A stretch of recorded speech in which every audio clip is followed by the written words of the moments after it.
नमस्कार दोस्तों, विजय ज्ञान 24 चैनल पर आपका स्वागत है। आइए आज भक्त और भगवान की एक रोचक कहानी लेकर आपके सामने प्रस्तुत हूँ।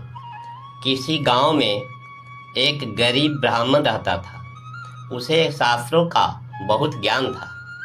अनेक लोग अपनी समस्या का निदान जानने के लिए उनके पास आते थे। ब्राह्मण उनके समस्याओं का उपाय तुरंत ही बता देते थे। एक दिन ब्राह्मण की पत्नी ने कहा, लोगों को उपाय बताकर उन्हें मूर्ख बनाते हो या इसमें कोई सच्चाई भी है?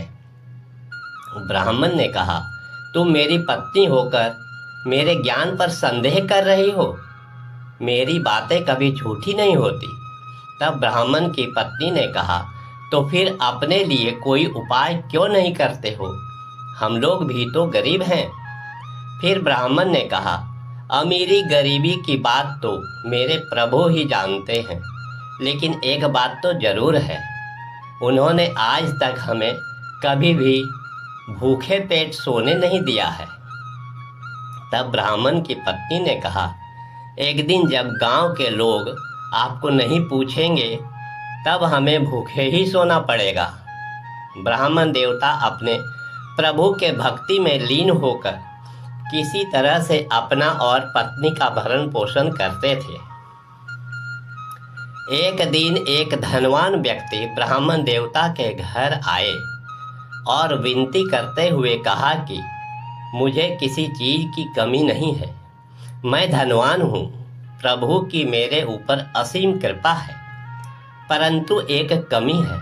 मेरा क्या कसूर है जो मुझे संतान का सुख प्राप्त नहीं हो रहा है? इसके समाधान के लिए मैं आपके पास आया हूँ। कृपा करके मेरी समस्या का समाधान करने का प्रयास करें। मेरे बाद मेरे धन दौलत भोगने वाला कोई नहीं है। ब्राह्मण ने कहा, महाशय, आपके पिछले जन्म के कर्मों के कारण आपको संतान सुख नहीं है। ध्यान से सुनो। पूर्व जन्म में आप एक शिकारी थे। आपने एक ऐसे पक्षी को मारा था जो अपने बच्चों के लिए दाना चुगने गए थे। उनके आने की आस में बच्चे भूखे तड़प तड़प कर मर गए। इसी कारण से इस जन्म में आपको संतान सुख नहीं मिल पाया है। तब धनवान व्यक्ति ने कहा, हे ब्राह्मण देवता, कोई तो उपाय होगा।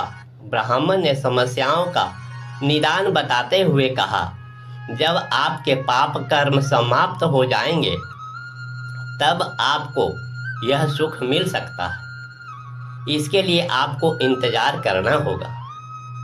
धनी व्यक्ति ने कहा, मैं आपको धनवान बना दूंगा, लेकिन इसका उपाय कर दीजिए।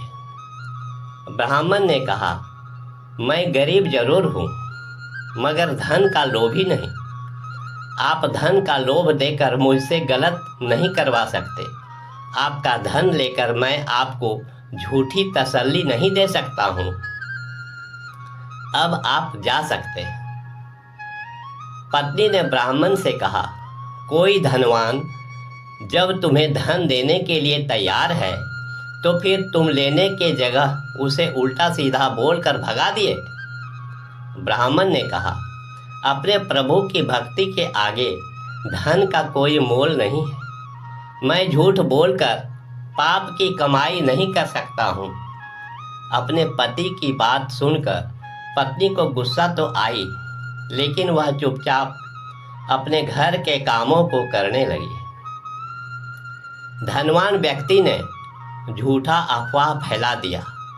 गांव में यह बात फैल गई कि ब्राह्मण झूठा है, सबको मूर्ख बनाता है और पैसे ठगता है। अब लोग ब्राह्मण का विरोध करने लगे। कुछ दिनों के बाद ब्राह्मण और उसकी पत्नी के सामने भूखे मरने की नौबत आ गई। तब उसकी पत्नी ने कहा, मैंने तुम्हें कितना समझाया था, लेकिन तुम तो अपने प्रभु, ईश्वर और भगवान के चक्कर में पड़े हो। अब सोचो, जब हम जिंदा ही नहीं रहेंगे तो अपने प्रभु जी की पूजा कैसे करोगे? कुछ दिन बीतने के बाद दोनों पति पत्नी के शरीर कमज़ोर हो गए। अब दोनों से उठा बैठा नहीं जा रहा था। वे दोनों अपने घर में लेटे हुए आपस में बातें करते। लगता है अब अंतिम समय आ गया है, या भगवान से मिलने का समय आ गया है। अब आखिरी समय में प्रभु का ध्यान कर ले। ब्राह्मण और उसकी पत्नी दोनों बड़े प्रेम भाव से अपने प्रभु का ध्यान करने लगे। अपने भक्त के निस्वार्थ भक्ति से प्रसन्न होकर उसी समय भगवान उन्हें दर्शन देने के लिए प्रकट हो गए। ब्राह्मण ने कहा कि हे प्रभु, अब तो हमारे इस शरीर में अंदर इतनी भी शक्ति नहीं बची है कि आपके श्री चरणों में अपना सिर झुका सके। हे प्रभु, अब आप हमें अपने शरण में ले लीजिए। प्रभु ने कहा, तुम मेरे सच्चे भक्त हो जो बिना किसी लालच के मेरी भक्ति कर रहे हो, इसलिए अब तुम्हें इसी संसार में रहकर सभी लोगों को धर्म की शिक्षा देनी है। प्रभु की कृपा से ब्राह्मण और उसकी पत्नी दोनों पूर्ण रूप से स्वस्थ हो गए।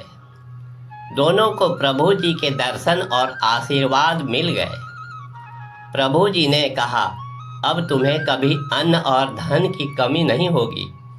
आज से तुम भक्ति भावना से लोगों में सच्ची भक्ति और निस्वार्थ प्रेम के साथ ज्ञान का प्रसार करो। इतना कहकर प्रभु जी अंतर ध्यान हो गए। सच ही कहा है, सच्ची भक्ति से कुछ भी संभव है। इति शुभम। वीडियो देखने के लिए आपका बहुत बहुत धन्यवाद। ईश्वर की कृपा सदा आप पर बनी रहे। मिलते हैं फिर नेक्स्ट वीडियो में। धन्यवाद।